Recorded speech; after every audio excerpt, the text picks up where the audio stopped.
there was a fire in our house, and unfortunately my mother died in the fire. I can still remember it. At some point we were taken to Pakistan on a false premise that it was a holiday, and we were just dumped there. And we were taken to beheadings, we were taken to people having their hands chopped off. When you get to sit at the pointy end of the pyramid, it can be incredibly lonely, isolating, and thankless. Socializing with alcohol, I was the most extreme of the lot. So for me to suddenly change direction was a little bit challenging for a lot of my friends. Okay, welcome, Hugh Wahla. Thank you so much for joining me today on the Ridiculously Human podcast, buddy. Well, thank you very much, Gareth. It's a pleasure to meet you, and thank you very much for having me.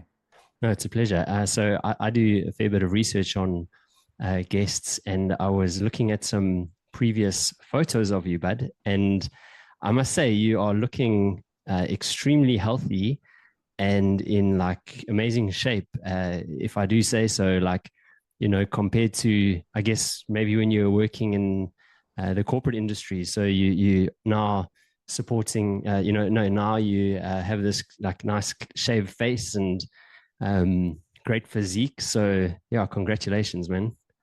Thank you. Thank you. I must admit, I'm having a little bit too much chocolate at the moment, but outside of that, I'm pretty fit and pretty healthy and living a pretty balanced life, which is a big change from when I was in corporate, as you mentioned.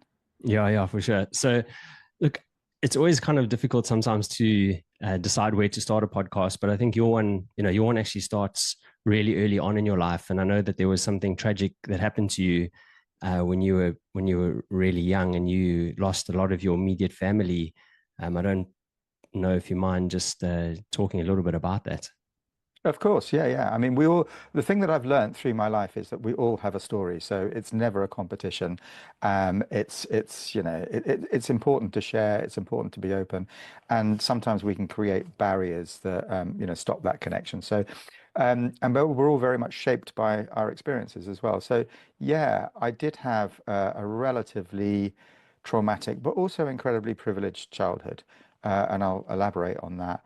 Um, I'm mixed race. My dad was originally from Pakistan. My mum was white English. My dad came from a relatively privileged background. His brother went to, I think, Harvard, and my dad studied at Edinburgh.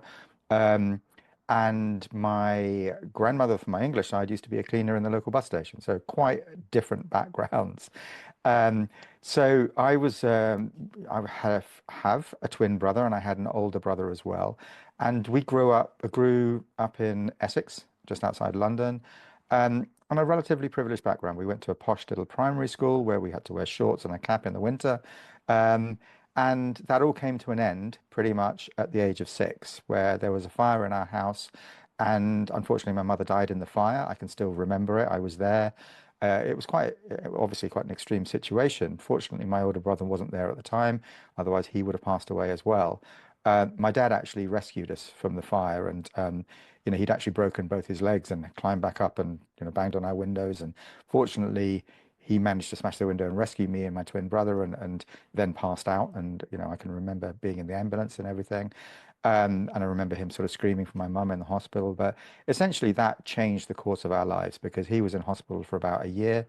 Um, and lost everything basically. So lost his businesses and everything as well. So we basically had to wear other people's clothes. We were taken in by family who looked after us. First of all, my grandmother and grandfather, and then um, an amazing aunt, my mother's older sister. So that happened for a period of time. And then, so essentially, we lost our childhood when we were 6. And then that got progressively more extreme because uh, I've sort of blanked out a lot of the timings of these events for, obviously, protecting myself for whatever reason. Um, but at some point, we were taken to Pakistan on a false premise that it was a holiday, and we were just dumped there. We didn't know anything about that culture. We didn't have, any experience of anything like that, and we didn't speak the language or anything. It was just totally alien to us.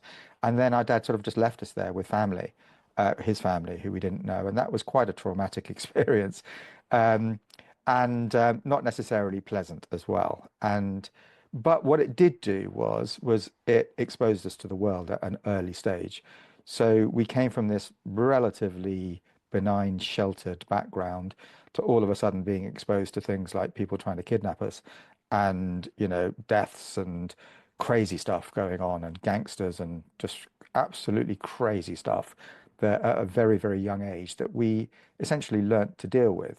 Um, and it was survival. So we did enjoy life. There's no denying that. We enjoyed ourselves, but it was quite extreme. Essentially, we had to grow up pretty quickly. Later on, we came back to the UK, and then my dad, by that point, after a couple of years, and my dad, by that point, had moved to Saudi Arabia, and he became business partner. He became very successful there as well. He became business partner with the King's doctor, private doctor, and he took us over there for a period of about 3 months. And that's because we just went absolutely kamikaze, and in the end, he had to admit defeat and send us back. Um, and there we were taken to see the palaces and everything. We saw, incredible opulence, um, and incredible hypocrisy. And coming from the background that we'd come from, being brought up as, Christians and Muslims, we've been taught both sides of it. Um, we just didn't connect with any of that positively. We just found it incredibly obscene. We'd never experienced anything like that. And we were taken to beheadings. We were taken to people having their hands chopped off, things that were done publicly. We even taken on a holy pilgrimage to Mecca, but on the way there, you know, terrible things happened, and we ended up witnessing and being involved in an accident where a Bedouin woman was killed in the desert, and we had to help our dad drag her body into the desert, which was pretty extreme as a child to do that. But it was a case of this is an accident and this is Saudi Arabia, and they won't ask any questions. They'll throw us in prison, and therefore there's nothing we can do. It's happened, and so pretty extreme stuff. And that's just scratching the surface. There was a lot more than that. Um, we came back in the end, we sort of forced the issue and came back to the UK, having gone to this amazing primary school, which was, pretty posh and privileged. My older brother ended up going to boarding school here. Me and my twin brother, through this set of circumstances, ended up going to the worst state school in Essex in the UK, which at the time, coming from the mixed race background that I do, it was full of skinheads and racists. The late 70s, early 80s was a pretty hard time in the UK for that sort of stuff. And initially we were, they tried to bully us. Fortunately for us, we'd been around the world, and we'd seen pretty extreme things. So, as I explained to the main school bully, who at one point tried to attack me because I somehow disrespected him by leaning my chair on his desk on the first day, um, was that we'd been around the world and we'd seen extreme things, and we'd seen beheadings and we'd seen killings and people trying to kidnap us, whereas they were just kids from Essex that didn't really know much about anything. Um, and they would only go so far, but myself and my twin brother in particular had always had each other's back. So, as I explained to him, as the school bully, who was twice my size, had me pinned up against a wall with 50 odd kids watching or whatever. I just leaned down and said, "Look, you're going to have to kill me, and you will do because you're so much bigger than me. But you better do because your friends will only go so far. Whereas me and my twin brother, we've experienced so much. We will come and find you, and we will not stop. We don't have an off button at the end of the day because we'd seen so much loss and whatever. We didn't necessarily value life as much." And he basically just leaned back into me and said, "That's amazing. I really respect you, but don't tell anybody you just said that." Put me down, said, "Don't do that again," in front of everybody, and then became one of my best friends. And so we were in sort of the top classes, but we also hung around with a lot of the skinheads and racists ended up apologizing to us, to be honest. Um, that was fantastic for me and for my twin brother to a degree. My older brother didn't have the comfort of that, and unfortunately, after the breakdown of a relationship in his early 20s, he committed suicide. So that was, and we also disowned our father after we came back from Saudi Arabia in our early teens. So we lost all our family other than me and my twin brother. Fortunately, I was taken in by my aunt, or me and my twin brother were taken in by my aunt who looked after us, did an amazing job. We were never actually adopted, but for a few years, while we were teenagers, we stayed with her and her family, which was amazing, an amazing sacrifice and a beautiful thing to have done. Um, but we did still have this sort of kamikaze approach to life. And that manifested itself in a couple of different ways. One is having experienced all the loss that we experienced, um, personally, for me, I'd always have placed limits in my life that I knew there was only so far I would be willing to fall. There was a certain standard of living that I wanted to guarantee, and therefore being appreciative that things can just change overnight, like they did for us. You can get hit by a bus, a fire can happen in a house, anything can happen. I had a bit of an obsession, and I still do to a degree, I suppose, with creating some financial security. But on the other side of it, also this kamikaze approach to life and realizing that I was working to support my social life, not working to work. And as such, I always had this approach to life, which was, if I don't enjoy what I'm doing, I'll go and work in a bar. And I did that all the way up to becoming managing director. And I meant it, absolutely meant it. I also had this kamikaze approach to life in that um, I would drink to excess, absolutely. And part of that was probably, counterbalancing the maybe the stress and the focus on achieving and delivering this and being really grown up, essentially, with regressing back down to childhood and escapism, absolutely. But also maybe, some sort of just almost forcing it to happen, jeopardizing everything, living on the edge as such, because we'd experienced so much, so almost like a self-fulfilling prophecy. But fortunately for me, I successfully navigated my way through that, learned from the experiences, and in particular, my older brother's suicide. But for me, life has always gone like that. There are dips and challenges, but the trajectory has always been up. And that's depending on how you define it. For me, it's about an understanding and appreciation of yourself and where you are and presence and joy and connections to that. Um, as brave as I think my older brother's decision was to do what he did, it was incredibly short-sighted because it was that moment in time. That decision was based on that moment in time. Whereas, things would have improved, things would have changed. So I've experienced that. So that was a very early, very powerful lesson to have learned there. Let me just stop you there. Sorry. I just want to go back a little bit to the part around your dad, if you don't mind, Oh, yes. um, where you guys sort of like divorced yourself from him. Now you're obviously in a different space mentally, and you've been on this sort of new journey. I was wondering, have you ever tried to sort of get back and rekindle that relationship, or No, but we assumed that he'd passed away not long after that, or whenever, say within 10 years or whatever. But we found out that he only passed away about 5 years ago, which was, or maybe it's slightly longer than that now, which was a little bit of a shock. Having become a parent myself, I definitely revised my view of his situation because, I don't know exactly how old he was, but it was very late 20s, early 30s when this had happened to him, where suddenly he was responsible for three kids and had to operate as a mother and a father and try and plug that gap. And he just did it the best way that he thought he could, and made some choices that we didn't necessarily appreciate, and outsourced our upbringing.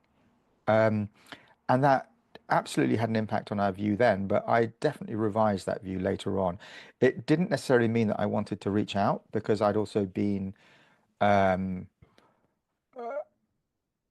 maybe not damaged as such, but whatever the word is, traumatized to a degree by the experiences when we were younger. So didn't necessarily want to mix with that culture either. He'd stayed over there. I think he'd ended up back in Pakistan, but it's not something that we wanted to be involved with for whatever reason. And part of that was the upbringing that we'd had here and being exposed to the racism and significant racism in the UK in the late 70s, early 80s, that created a high degree of imposter syndrome for us, not fitting in here, not fitting in over there, and just feeling quite excluded. So that was quite a significant piece of the equation. Um, and so, yeah, I revised my view of that relationship, but it was too late by that point. And I don't regret that necessarily, well, at all, really. But I don't hold any bitterness that I potentially did earlier on in my life. and just the part about like losing your mom, do you kind of like ever look back on like how that impacted you, say like emotionally, psychologically? Yeah, I mean, the moments where I have reflected on that is when I've been exposed to other people's families.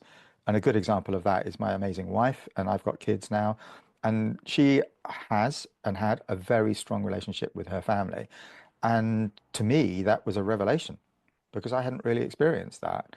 I've been brought up in a family to a degree, my aunt's family, um, but the closeness that my wife has with her family was a total revelation and a joy. It really was a joy to be brought into that fold.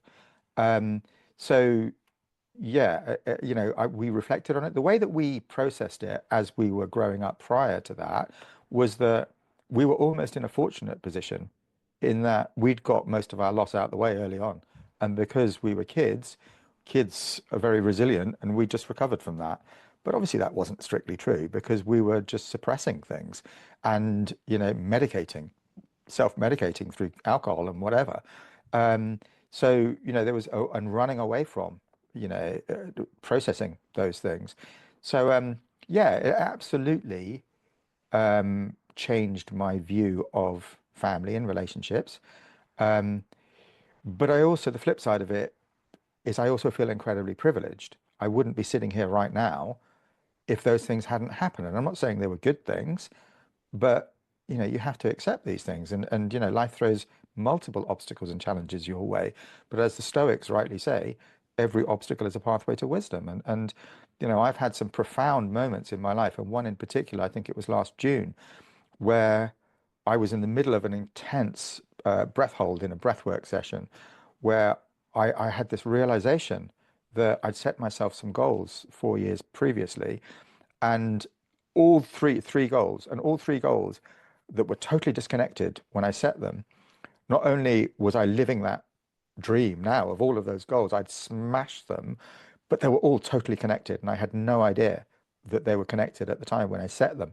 Random goals with a random prompt almost. Um, and the realization was that I was exactly where I was meant to be in that moment when I had that realization. But also, I was in exactly the right place where I was meant to be 4 years previously to have set those goals.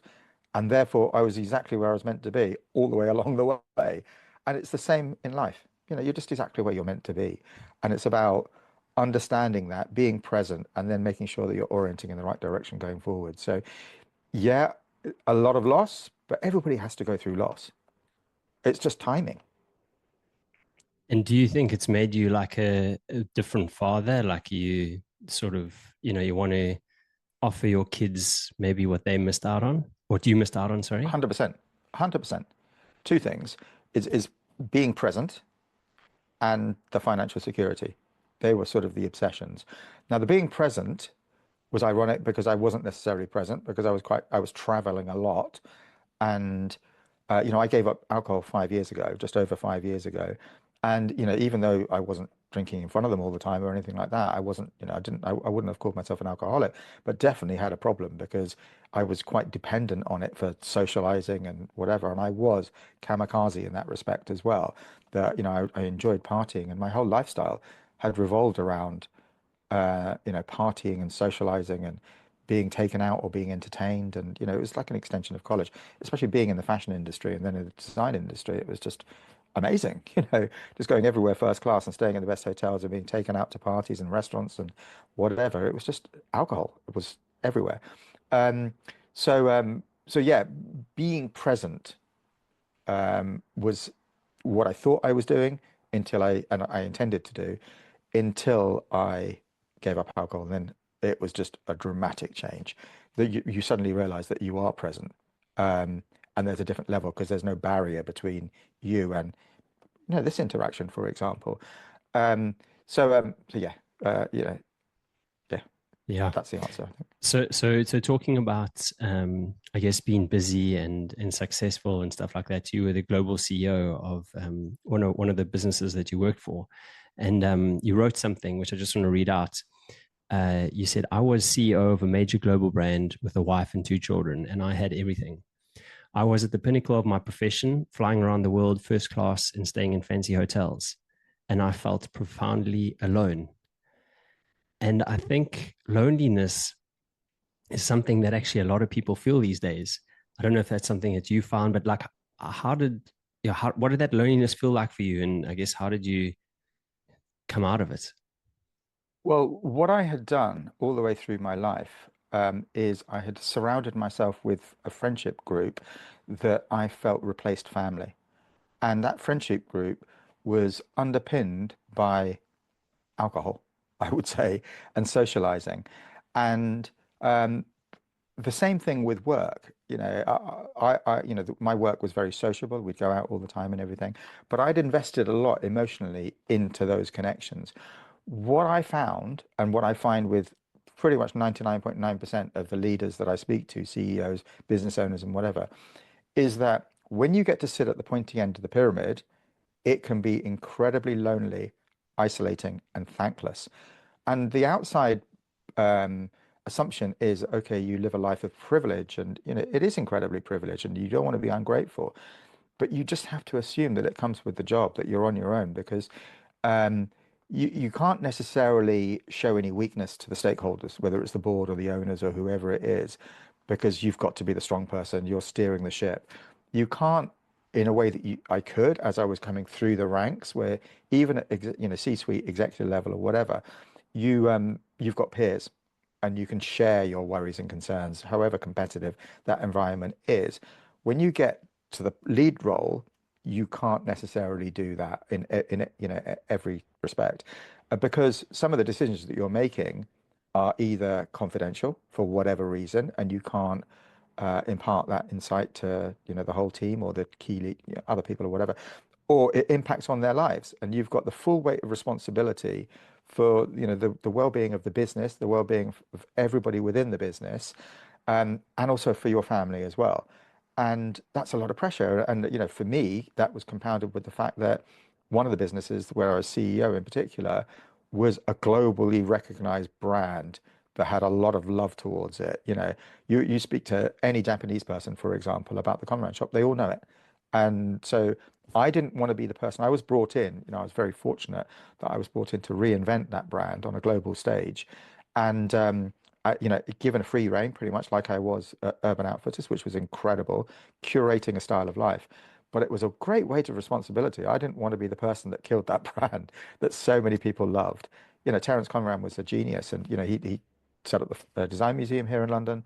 Put about 100 million of his own money into that. He even introduced the duvet to the UK. He totally shaped the way that we live our lives through design, and an icon, absolutely. And the Conran shop was at the pinnacle of that. Um, so to reinvent that brand on a global stage was a beautiful, privileged challenge, but it came with a lot of pressure as well. And then coming back to bringing that the isolation and the loneliness. I had young kids when I was working my way up through Urban Outfitters, and when I was at the Conran shop as well, it's still got kids, and that one's 22 and one's 19 now. Um, so they were still relatively young when I started there, because that's 10 years ago now that I started there. Um, but I didn't want to bring my problems home. So I couldn't talk to people at work about everything. I couldn't bring my problems home because it wasn't fair, because my wife was there with the kids and whatever. So I just didn't think it was fair to offload that. But also, home is your sanctuary. I didn't want to bring those problems into my sanctuary. In fact, I can think of one time in my life, in my working career, when I took work home and I didn't do it because it just felt wrong. Absolutely. I'd happily stay at work until 10 o'clock, 11 o'clock, midnight, but I didn't want to bring work home. That was like a no-go area. So, so yeah, it can be incredibly isolating because you just have to deal with that yourself, and you just suppress it and suppress it and suppress it, and you just act tough. And I've described in some of my posts, and I used to talk to people about it when I was working up to becoming a managing director, and actually as a managing director in particular, less so when I was a CEO, and we can talk about why that is. I used to describe my life as being in a speedboat heading towards an imaginary desert island. And coming at me from all angles were terrorists in speedboats. And there were burning ships, and there were mines in the sea, and there were attack helicopters. And I was successfully navigating my way around them, heading towards this imaginary desert island, which was like retirement or whatever, and or winning the lottery or whatever it is. And I felt that was a good thing at one point, because I was running on adrenaline and I was succeeding. It was momentum. But actually, it was survival. It was very much survival. And it comes back to that winning the lottery or losing everything. And there's only so far you can go with that. And it, you know, it did impact me in other areas of my life, relationships, well-being, health, fitness, all of those things took a backseat. You know, the priority was deliver the success and almost, um, you know, a self-fulfilling prophecy. It's almost like, you know, a death wish almost that, you know, I'll deliver that and then I won't be needed anymore because I'll have created this financial security. I'll have done my bit and then I can just do whatever. And that was, even if it was subconsciously. So giving up alcohol was a major part of that. And that was when I came across a coach about 5 years ago now. And she opened up a whole new world for me. I didn't know anything about coaching at all, never even heard of it before. Um, and it sort of started, in fact, I'll wind back a little bit further. It started just after I left Urban Outfitters, and I was on a year and a half gardening leave, and I suddenly had time on my hands. So I started doing some yoga through my yoga teacher. I was introduced to her husband, who's a leading Buddhist in Southeast London, and he started teaching me mindfulness meditation. And then I went on this really incredible journey of learning and study and reflection and curiosity and learnt about the Buddhist side of things, didn't become a Buddhist, but then that sort of evolved into something called non-duality now, which is basically just the nature of awareness, just being aware of being aware, which is beautiful and connecting to it. And, you know, what does it feel like? Where is it? And it's joyful, spacious, infinite, timeless, all of those things. And it's omnipresent and it's just underneath everything and it is everything. And it's wonderful. So now where I used to meditate an hour every single day, I don't even meditate very regularly now, maybe once every couple of months. It's just being connected to the present moment. And there's so many things that can do that. So anyway, I sort of digress. When I went back out to look for another job, my yoga teacher had said to me, just trust in the universe, don't put yourself under too much pressure. And I was like, what the hell are you talking about? And it was so true because it was just trusting in the process. I ended up getting what for me was the biggest and best design job in the world. And it was just a moment in time where I was the first non-Conran to come in to run the business. And it was a 3 month window that I happened to be available and they happened to be looking for somebody. And I got on really well with Terence Conran, Sir Terence Conran. And as I said to him, I'd been very shaped by my exposure to the Conran shop as I was growing up. Every Saturday morning, I'd wake up knowing that I'd end my afternoon in the Conran shop for a decade or more, like a lot of people. Um, and then I said to him, it's almost as though you went off my radar, but then I went away and I learned how to do it, and now I'm back home again. So it was wonderful, a really privileged position. Um, so, um, this journey leading to the life coaching was this journey of self-discovery and learning and curiosity, which was amazing. And then I came across a life coach, and that supercharged the process.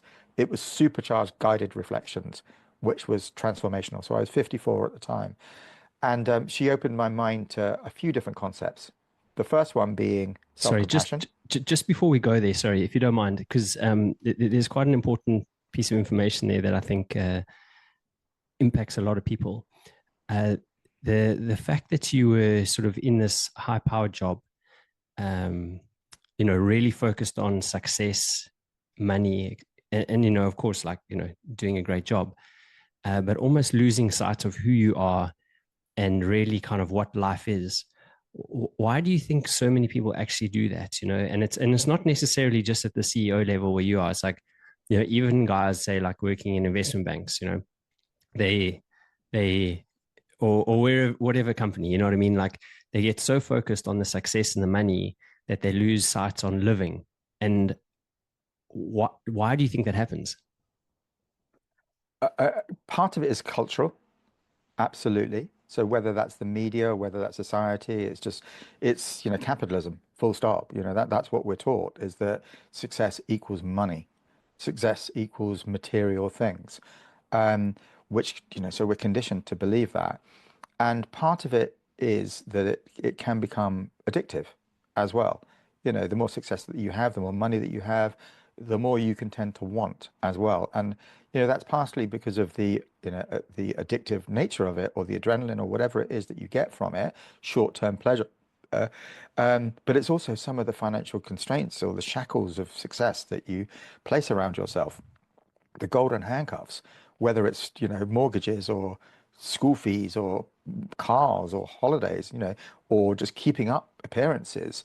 with the social group that you've connected to or whatever, you end up putting yourself under so much pressure that you lose sight of why you're doing it in the first place.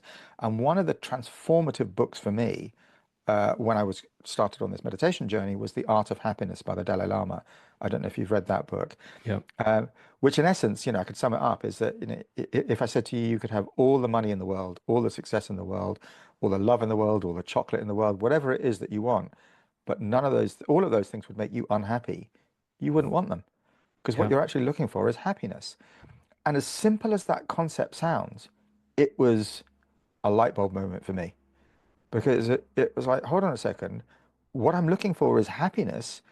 And there is a big difference between happiness and pleasure. Pleasure is fleeting, it comes and goes. Whereas happiness is a state that you cultivate and it's an underlying sense of well being. So, where pleasure is like that, big highs, big lows, and you spring back to this level, that whatever level you're at, happiness is something you cultivate so that you raise that bar.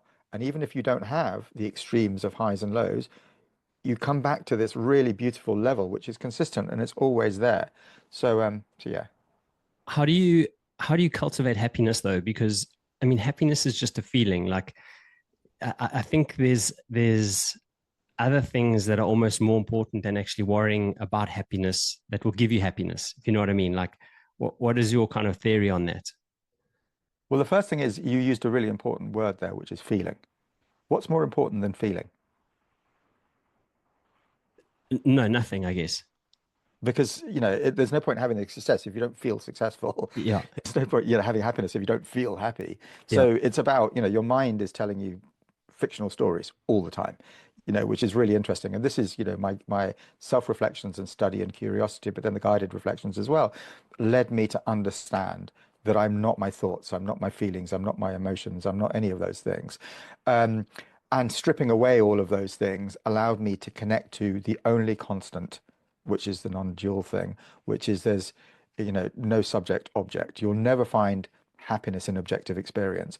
You being the subject, something else being the object, because what you're looking for is right here, right now, and it's just awareness. And then it's what is the nature of that awareness and understanding that. So for me, it's stripping away anything that's not me. And I'm not my thoughts because I don't control them. And I definitely understood that through meditation. Because when you start to observe your thoughts and you recognize them, you realize that they're just fiction. They're random. You don't control them. They just pop up from somewhere. And I've done a lot of study around why that is. So we won't go into that in detail, but essentially you don't control them. They're totally random. Um, so therefore, most of what we worry about is fiction. 99.9%. I mean, you can do a little exercise. The next time you catastrophize about something, um, make a note of, say, the 10 different possible scenarios that you worry about. And almost guaranteed, scenario number 11 is going to happen.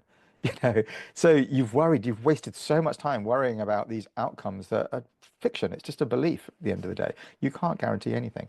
So recognizing that is really powerful. And then connecting to this awareness, which is, okay, I'm not my thoughts, I'm not my feelings, I'm not even my body because it comes and goes. It's fleeting. Anything that comes and goes can't be you. What's left? And it's just your awareness. And then you go, okay, where is that awareness? Is it in my mind? Is it in my body? Is it over there? And then you realize that everything's in your awareness. It's universal. And then you go, okay, well, what does it feel like? It feels really spacious and it feels calm and it feels serene and it feels infinite and it feels timeless and it feels joyful. And that's the joy. And the joy is because I don't have to go over there to find it. It's here already. And therefore, I can be present. The joy is in presence and experiencing, allowing yourself to experience as opposed to chasing something down the road. And this comes on to, my approach to life now is very much around meta goals rather than smart goals. And that this is because of some of the lessons that I've learned.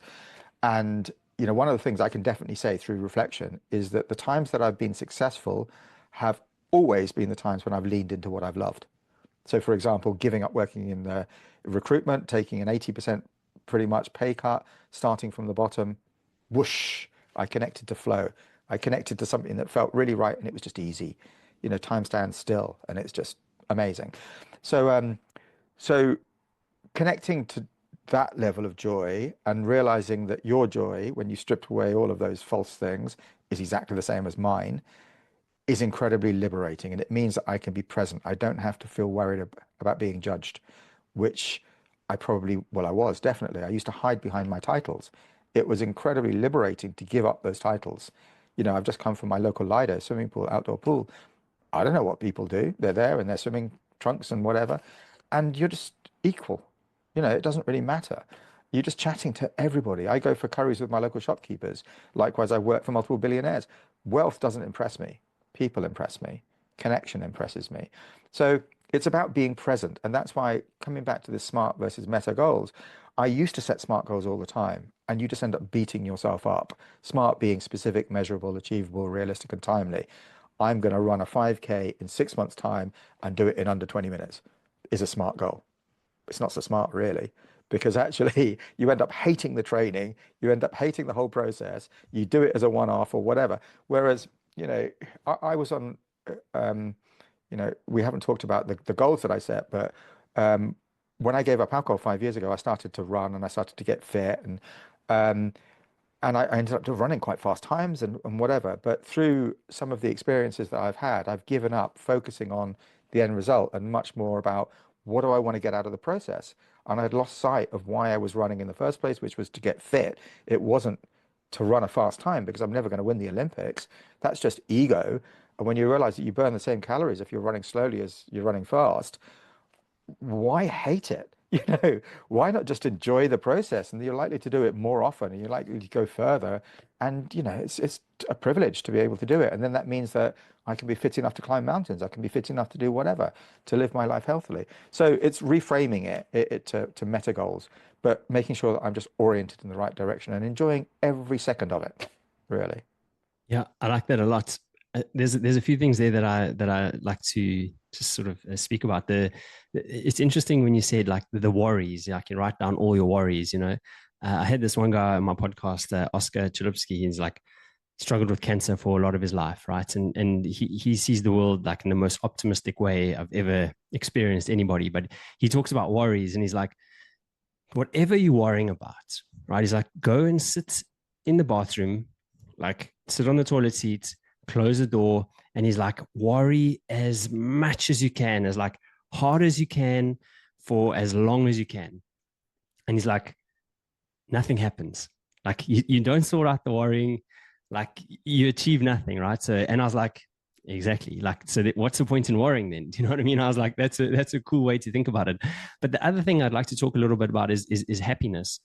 And I had another guy I had on the podcast. He spoke about teaching his kids resilience instead of happiness, because actually to achieve the state of happiness, you have to go through life, like, and life is not necessarily easy, right? So like, what is it that you can sort of instill in yourself to make those tougher moments easier so that you can actually enjoy them, or at least be more conscious of them, and they don't sort of make you lose sight of everything else that's going on in your life. So I thought that was also an interesting concept. Like, okay, there's other things that we can build, other traits that we can build that will allow us to kind of experience happiness.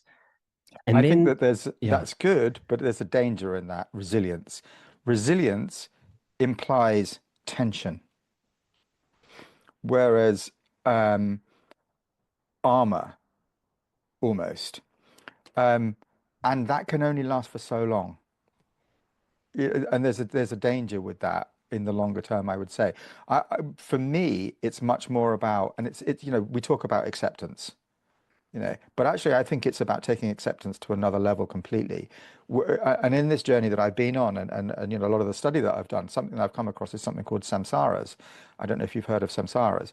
Samsaras are, in the spiritual path, let's call it, the seeds that experience sow within you throughout your life. Like every experience is going to sow a seed within you, and those seeds are going to grow no matter what happens. You know, whether it's a good thing or it's a bad thing. And rather than just accepting that, what you have to do, because they are part of you, is to digest them. Because if you don't digest them, they're going to grow into something that's going to come back to haunt you at some point in time. Yeah, because acceptance is almost like avoidance, acceptance and letting go. It's digestion. And that was really powerful, that lesson for me.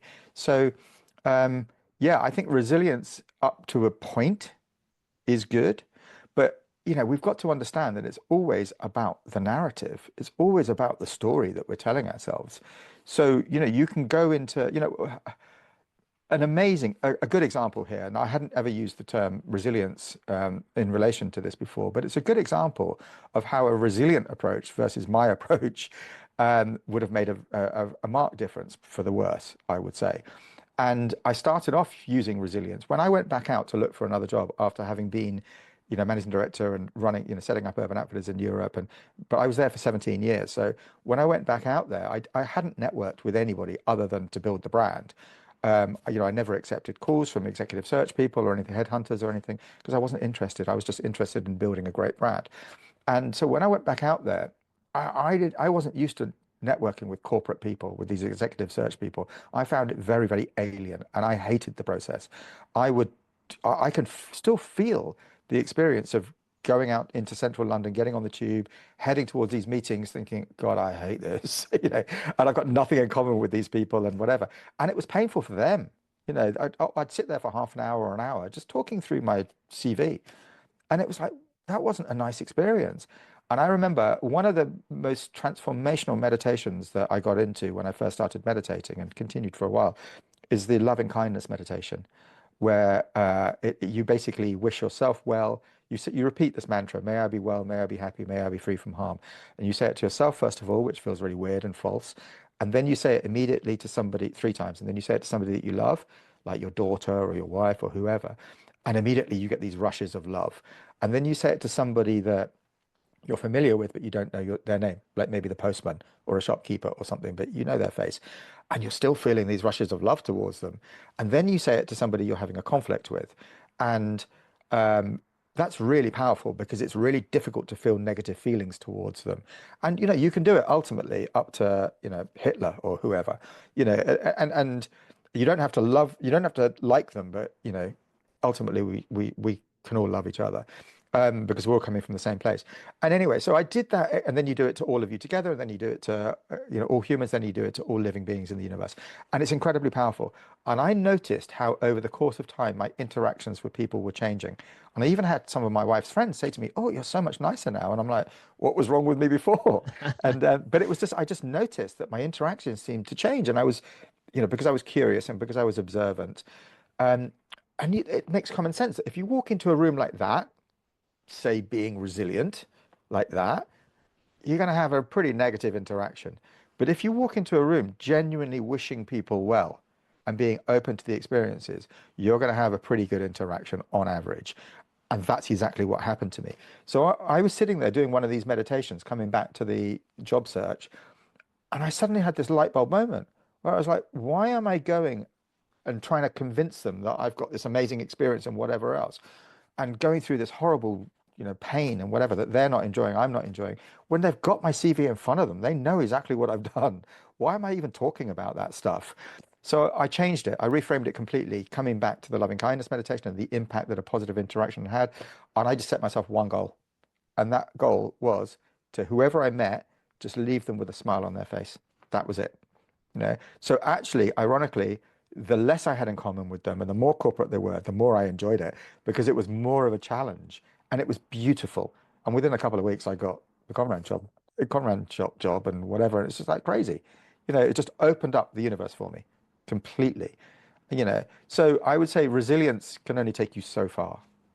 Yeah, no, look, I mean, that was just like kind of one of the things that he was like sort of suggesting, like in terms of like rather than sort of like focusing, say, on the happiness thing, like he's like there's other things that you can teach people that will maybe allow them to be happy, Yeah. So like you said, accepting and all of these things. But the other one that I read really recently, which I found very interesting, and they say the happiness formula, and of course this is just someone's theory, right? The happiness formula is taking action and doing something, plus doing it with like somebody else or like a community. And I was like, cool, that's a cool one as well, because I guess that ties in with like having a sense of purpose. And having a sense of purpose like makes you happy.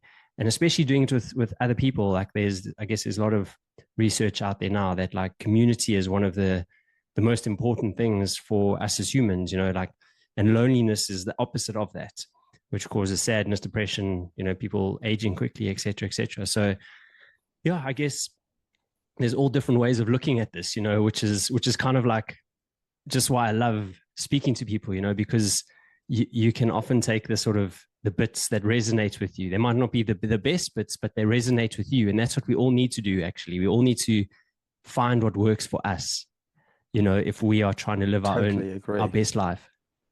Absolutely agree. And you've mentioned some really important themes there. One of the primary ones is purpose. I don't know if you've read Man's Search for Meaning by Joseph Yeah. Frankl, which is absolutely beautiful and so true. But we need to have hope. We need to have purpose. And this comes back to a conversation we were having prior to this recording around Stutz as well. A fantastic, for those of you out there listening to this, highly recommend documentary on Netflix called Stutz, and it's about connecting to this life force, but the importance of growing, having a sense of purpose and moving forwards. So for me, as I always talk to everybody about now, it's about orientation and it's about moving forwards. And this whole speedboat analogy that I used earlier, um, a survival and whatever, I now describe my life as heading towards like an amazing destination because I'm on the Orient Express, rather than this crazy speedboat. And I'm sitting in this beautiful carriage with a lovely meal in front of me. It's all, beautifully decorated, and I'm looking out an amazing scenery, and I can get off at whatever stop I want to and, reorient myself if I need to based on the experiences I've had there. And I know I'm going somewhere amazing. I don't have to worry about the destination because it's the Orient Express. Of course, it's going somewhere amazing. My job is just to stay on the Orient Express, and that could be a bicycle. I mean, the point is it's just about being present. And because I know I'm going somewhere amazing, I'm there on the journey. I don't have to worry about that because I'm pointed in the right direction. I've stepped on that path, and the path is absolutely revealing itself because not only am I present, I'm open to things that, appear. I'm open to the opportunities. I can recognize them when they appear. I love it when people create things like you have there, like because being able to visualize things, I think just it actually allows you to feel them really in many ways, so Completely. people can, it makes it relatable, which I think is so important in these days, this day and age. So I really like that you've sort of spent the time thinking about that.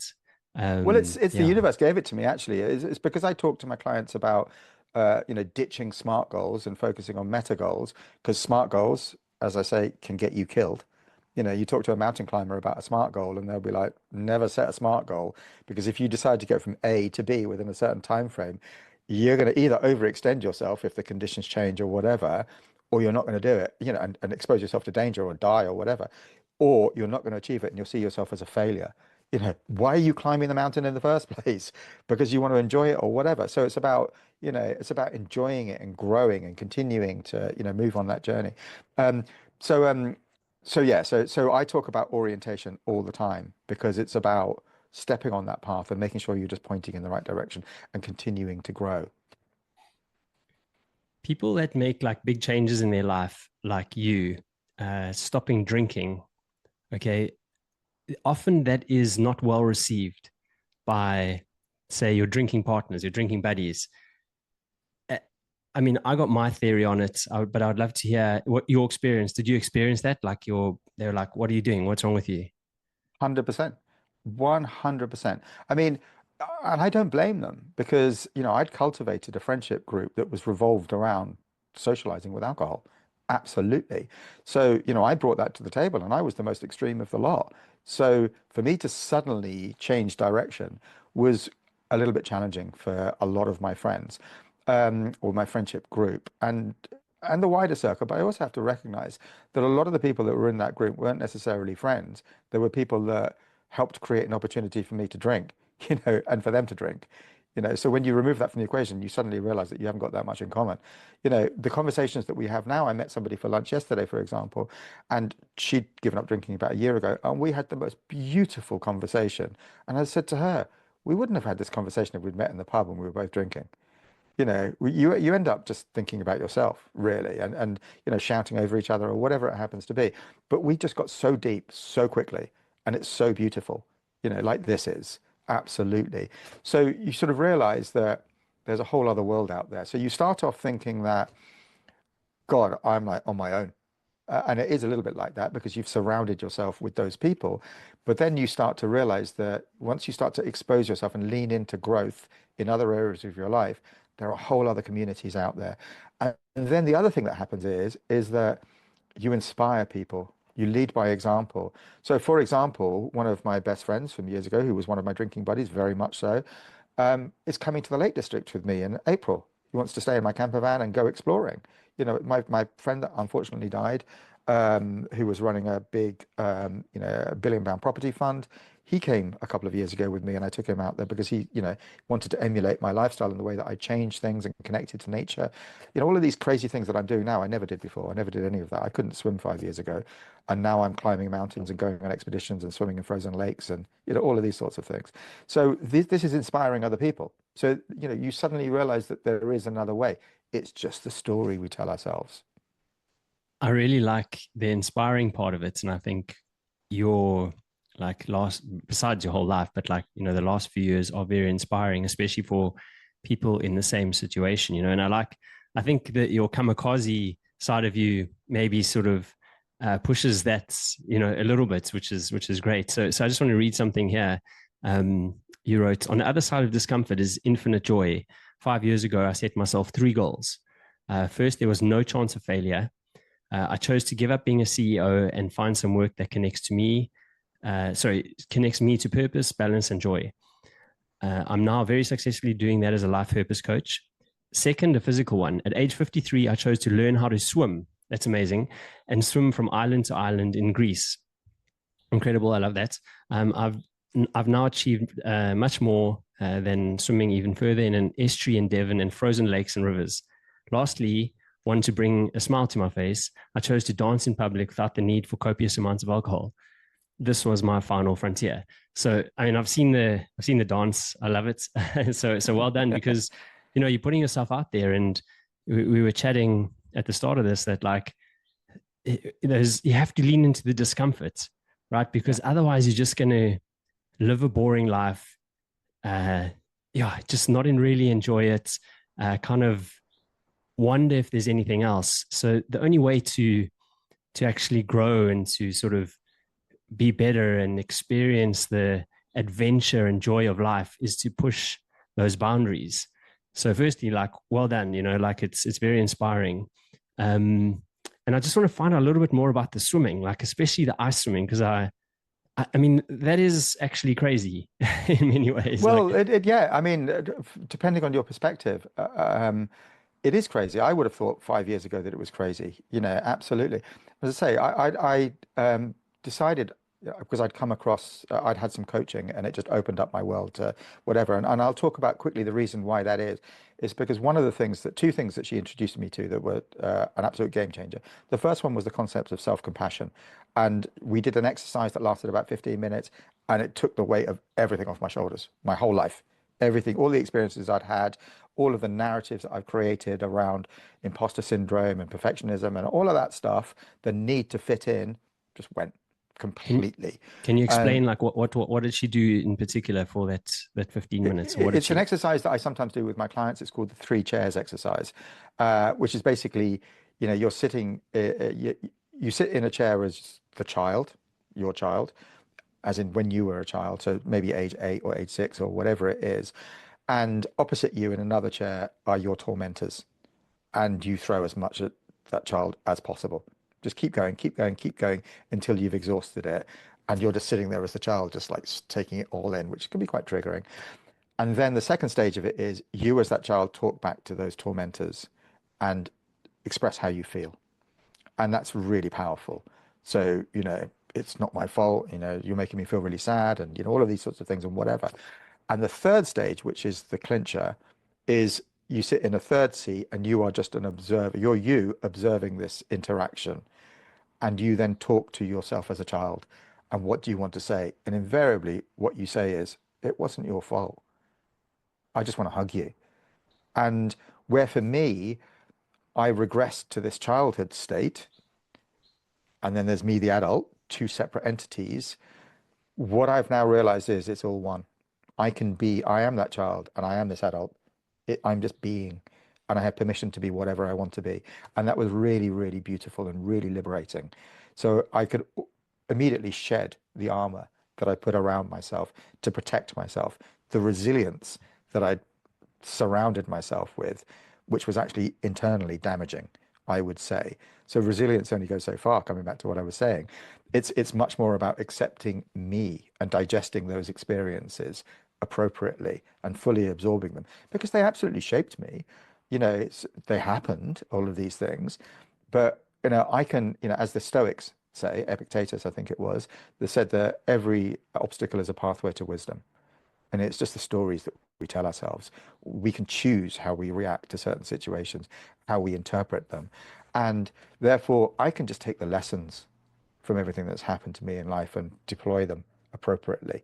And so, so that was the first one, was the self-compassion thing, and that self-compassion exercise was amazing.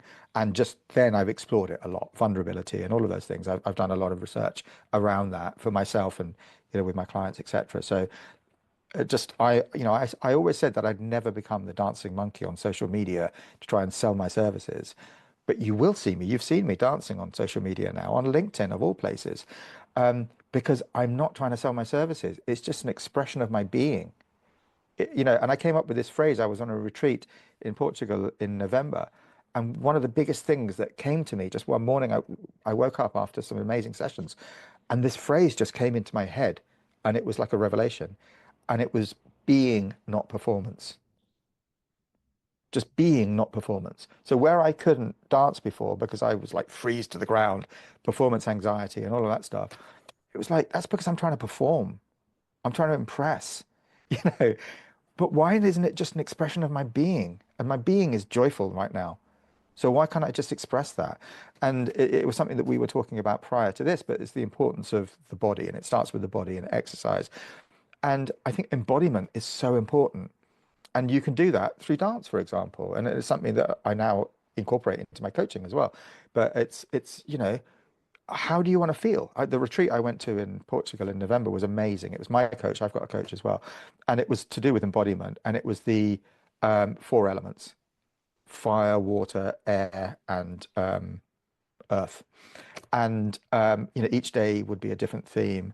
And we dance to those themes. So how do you want to feel?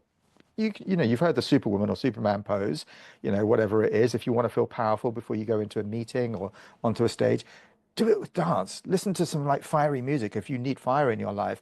Listen to some like watery music if you need to connect to flow. If you need to be creative, listen to some and dance to those things because you can start to embody it, and then that charges up the greater mind. It helps you tap into these things as well. So yeah, I totally agree with that. And I think the other thing you were going to talk about was the other thing that your coach taught you. Yeah. There was the And that second one. was, yeah, the second one was the concept of productive working life. Hmm. And I was 53 at the time. And she said to me, apparently you can measure your productive working life, as in how you can productively contribute to the world, from the age of 20 to the age of 80 on average. And I was 53. And she said, do you realize that you have 45% of your productive working life left to live? And I was like, what are you talking about? I thought I was coasting to retirement. I'm 53. I've always planned to retire at 55. Excuse me. Um, and therefore, you're telling me that I've got almost half my productive working life left to live. I said, my first thought was, I'm not doing all that all over again. As privileged and amazing as it's been, I'm on a different path now and I want to do something different.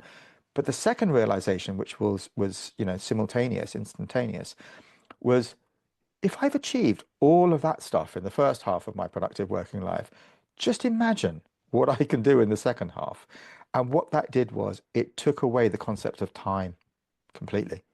Because when I was 20, I didn't say I've got to be a CEO by the time I'm whatever. I just connected to the job, loved it, did a really good job. I didn't have a LinkedIn account when I was at Urban Outfitters because I didn't believe in selling myself. I'd never connected with executive search people or whatever because I was like, I'm just going to do a great job. And, if I ever need something, hopefully I will have had a decent enough track record to get something, so yeah, remove the concept of time. And that's why I tried to learn how to swim so many times in my life and failed because I set these crazy smart goals.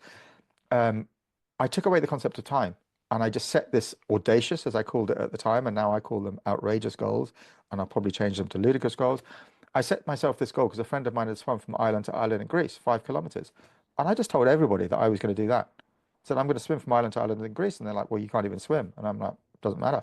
I said, but I know I'm going to do it. I believe I'm going to do it. And, I'm not saying I'm going to do it when I'm 54 or 55 or 90.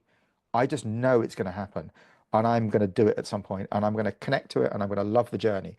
And it's going to happen. And I'm going to love it. So and then I just went off and I found a way to learn how to swim effortlessly. And I just started loving it. I started going to my local Lido and whatever. And I just really enjoyed it. I didn't put myself under any pressure at all. I did it very compassionately, small steps.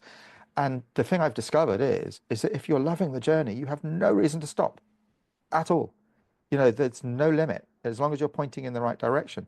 Yeah, that's very cool. And it's a great way to sort of end things as well, because it gives people a lot to sort of contemplate and think about, especially if they reflect on their own lives. So thank you very much for that. I was just wondering, Yeah. is there anything cool coming up that you're most excited about in the future? And if people want to get hold of you, how can they get hold of you? My website, Hugh Wahla, they can just reach out on my website. I'm on LinkedIn, I'm on Instagram and Facebook. Facebook, I don't use that much. But so, yeah, just Hugh Wahla, as in on the screen there. And yeah, I'm potentially going to set up my own retreat in Ibiza towards the end of the year. It's one of my amazing clients, actually, who I helped him and his family move to Ibiza. It was like a 5 to 10 year plan for them, but we managed to get it done in 6 months, and he's living the dream life and has become one of my biggest champions. He's like, why don't I help you set up a retreat in Ibiza? I'm like, okay, yeah, that sounds like, fun. So yeah, I'm leaning into what I love. I've gone from leaning into discomfort into now leaning into what I love because I've actually reframed discomfort into what I love, which is a different message. So I don't have to be resilient. I just know that I love it, growth. Um, and so that's one thing. And I'm also exploring a UK retreat in Cornwall. Um, I am just loving connecting to interesting people like you and like the various different people that I end up connecting with. I don't go into any conversation. I know that this isn't, was never going to lead to like business or anything, but I don't go into any conversation with anybody with an expectation to convert them into a client because I don't need many. I'm not looking for many clients. I only look for one client a month, really, because I'm too busy doing other things. And for me, if I can inspire, if I can help one person, that's amazing. Yeah, well, I'm sure just with this chat that you going to inspire way more than one. So, thanks for sharing everything you shared. And then my final question is, what does being ridiculously human mean to you?